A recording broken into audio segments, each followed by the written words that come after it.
Apakah Nick Kuipers dan David da Silva akan absen? Berita terbaru soal nasib Wander Luiz. Turnamen baru di bulan Agustus. Berita klub Liga 1. Dan harga jersey terbaru Timnas Indonesia. Assalamualaikum warahmatullahi wabarakatuh. Hai Rio Hasport lovers, inilah Rio Hasport untuk edisi kali ini. Tapi seperti biasa, sebelum kita lanjut ke videonya, saya tetap mohon dukungannya untuk channel ini agar terus berkembang dan bisa memberikan berita-berita informatif yang semoga saja bermanfaat untuk kita semua. Dengan cara klik subscribe, aktifkan juga notifikasi loncengnya, like, share, dan juga komen. Dan inilah Rio Hasport selengkapnya.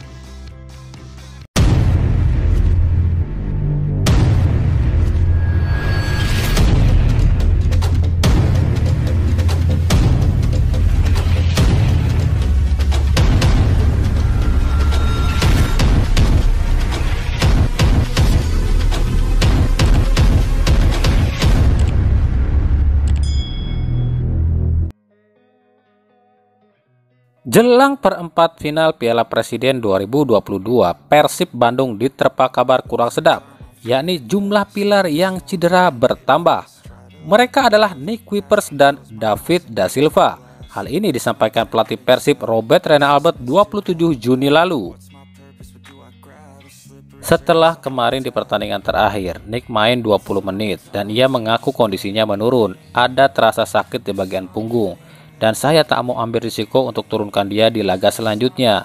Begitupun dengan David da Silva, ia mengaku merasa nyeri di pahanya dan ketika latihan ia mengalami sedikit hamstring. Tapi dia tetap ingin bermain di kuarter final, ujar Robert Rene Albert. Lalu bagaimana di perempat final nanti? Apakah dua pemain ini akan diturunkan? Pasalnya Persib dilema. Piala Presiden ini memang hanyalah pramusim dan terlalu beresiko memaksakan pemain untuk tampil, tapi ujung-ujungnya cedera dan tak bisa tampil di liga. Namun di sisi lain, Persib pun memiliki target juara di pramusim ini, maka sangat disayangkan jika kekuatan tim berkurang dan akhirnya gagal raih juara. Tapi sehari berselang ketika para awak media menanyakan langsung kondisi para pemain ini pada pemain yang bersangkutan, baik Nick Kuipers maupun David da Silva mengaku mereka siap tampil di perempat final. Hal ini pun dipertegas ucapan pelatih fisik Persib Yaya Sunarya. Ya, ada sedikit masalah di pemain. Kemarin Nick dan David mengeluhkan kurang fit. David hamstring dan Nick sakit di punggung. Tapi setelah lakukan fisioterapi, kondisi kedua pemain ini mulai membaik dan mungkin saja bisa tampil di pertandingan selanjutnya, ujar Yaya Sunarya. Wander Luiz, bomber Brazil berusia 30 tahun ini sempat dipuja oleh Boboto saat mampu tampil apik di Liga 1 2020 yang terhenti. Namun ketika memasuki musim 2021-2022, penampilan Luiz mulai menurun dan akhirnya dilepas ke PSS Sleman di pertengahan musim. Sebenarnya di PSS maupun di Persib pada musim 2021-2022 itu, Luiz tidak terlalu tampil buruk. Bahkan catatannya lebih baik dibanding dua striker lain, yakni Geoffrey Castellion di Persib dan Nemanja Kojic di PSS.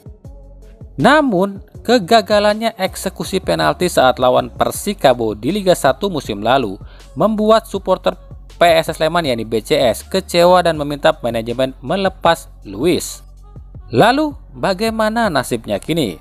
Setelah dilepas PSS Sleman, Luiz memilih pulang ke Brazil.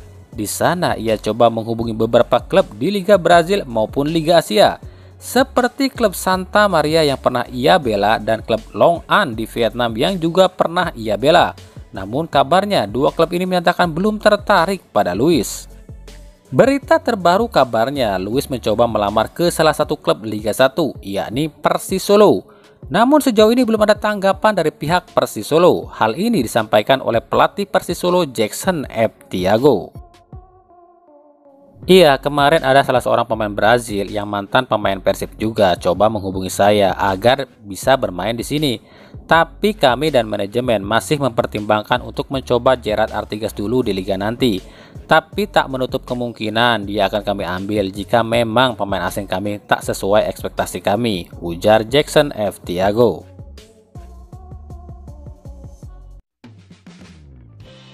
PSS Sleman kedatangan penyerang asing baru jelang laga perempat final melawan Persib Bandung. Ia adalah Michel Sagas. Penyerang Brazil berusia 33 tahun ini diperkenalkan di akun resmi Instagram PSS Sleman. Lalu, apakah Sagas akan dimainkan saat lawan Persib nanti? Di situs resmi Piala Presiden, nama Cagas belum terdaftar. Namun menurut pihak PSS Sleman melalui Direktur Utama PT PSS, Andi Wardana, Cagas didaftarkan di Piala Presiden ini. Namun ia harus ke Jakarta lebih dahulu untuk memenuhi persyaratan agar bisa tampil di PSS. Wah, tambah ngeri sih ini lini depan PSS. Begitupun dengan Arema FC. Jelang perempat final lawan Barito Putra, Arema resmi mendatangkan striker baru. Ia adalah Abel Kamara, penyerang asal Guinea-Bissau. Meskipun belum diperkenalkan ke publik secara resmi, namun dari postingan Instagram resmi Arema tampak pemain itu adalah Abel Kamara. Harga Abel Kamara sendiri diperkirakan lebih mahal dari Carlos Fortes saat didatangkan dari Portugal. Waktu itu Fortes didatangkan Arema cuma dengan harga 2 miliar saja, meskipun saat ini harganya melambung jadi 5 miliar. Sementara Kamara harganya adalah 3 miliar rupiah.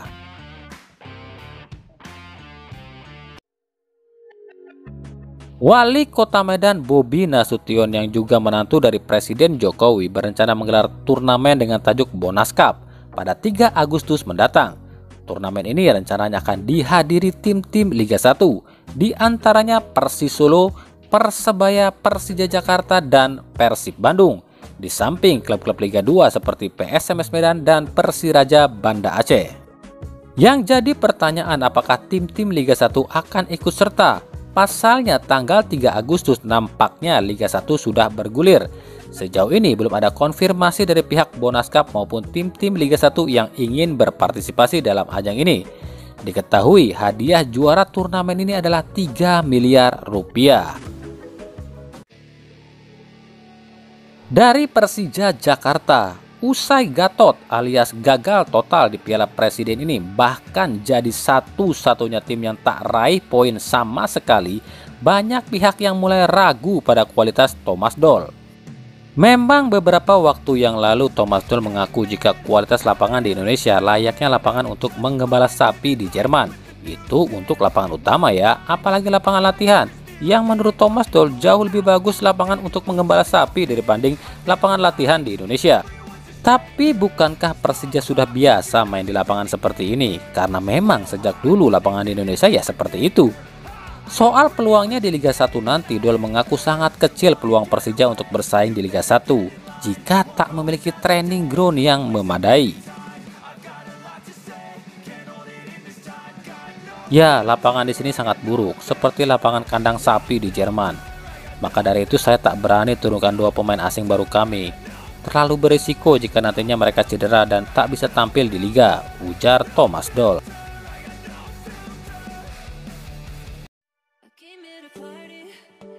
Indonesia resmi mengajukan diri sebagai tuan rumah Piala Asia 2023. Setelah Cina mundur, memang AFC belum tentukan siapa tuan rumahnya.